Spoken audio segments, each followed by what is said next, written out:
Здравствуйте, уважаемые члены жюри и участники конкурса. Я Алмахан Фарида, ученица 8 класса школы и гимназии имени Мухтара Әуезова Туркестанской области, города Сарыагаш. Тема моего научного проекта – оказиональные слова в рекламных текстах и словообразовательное свойство.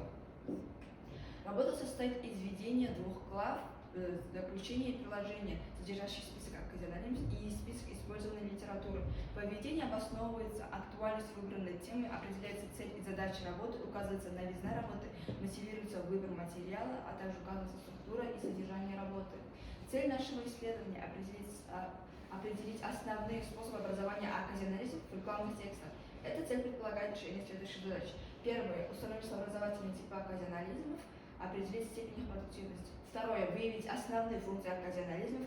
И третье – выяснить экскурсивный и прагматический потенциал оказионализма. В первой главе теоретической, что такое оказионализм, дается определение термина оказионализм, классификация и их функции.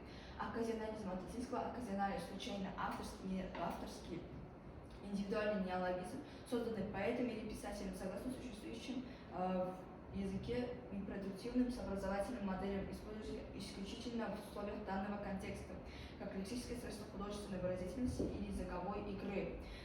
Вторая глава – практическое словообразование. Оказионализм посвящена описанию стандартных и нестандартных способов образования лексических оказионализмов, выявленных нами в рекламных текстах. В рекламном слове не тормози синтез, есть слово синтез. Данное оказиональное слово образовалось путем соединения глагольного суффикса «и» к глаголу синтезнуть. Также на обертке синтез есть слово «сериальный», образован при помощи соединения английского суффикса «ing», как в selfing. Также оказионализм хруст образовался от слова «хруст» при помощи добавления суффиксов наречия «н» и «о». Хруст как торговые марки Nestle образован путем присоединения суффикса «к» и усечению буквы в слове «хруст», «хруд», а дальше «хрутка». Кефиренок образован при помощи суффикса «ёнок», что является оказионализмом.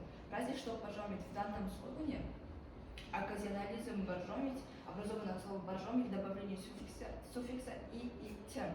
Например, примером представительного суффиксального способа словообразования может служить охлаждаясь. Он образован при помощи он образован как приставочный суффиксальный способ.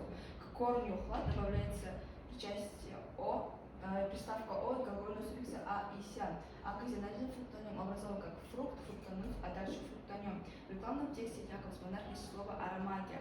Он является оказиональным, потому что образовался путем сложения части слова «аромат» с целым словом «магия».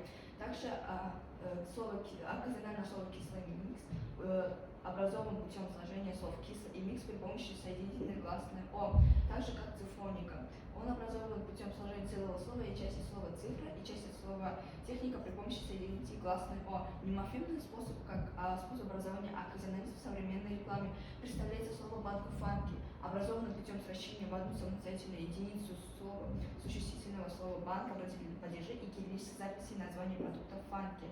В рекламном ролике Skittles герой использует слово Skittles трянка, от слова ветрянка взята часть трянка. Зачастую в рекламе и названиях марок используется форма имени, отчества или фамилии, как приправыч или мясо. Способ образования суффиксальный. Что касается суффикса второго слова, то он будет оказиональным, потому что суффикса «о» в русском языке нет, так же как суффикса «эль» в слове «вкусный». Напиток актуаль. В словаре есть слово актуальный или актуален, но нет слова актуаль, которое образовано путем усечения части слова, что тоже является оказионализмом. В заключение излагаются основные результаты и итоги исследования, формулируются общие выводы. Современная реклама активно осваивает систему образования оказионализма, образуется общепринятыми в русском языке способами морфемными и неморфемными. Все это может использоваться рекламщиками или редакторами телепередач, но, конечно, это никак не должно влиять отражаться на состояние русского литературного языка. То есть носители языка должны понимать, что речевая культура – один из важных показателей грамотного, образованного человека, и использование оказионализма должно быть уместным с точки зрения участников общения, места общения и цели общения. Спасибо за внимание.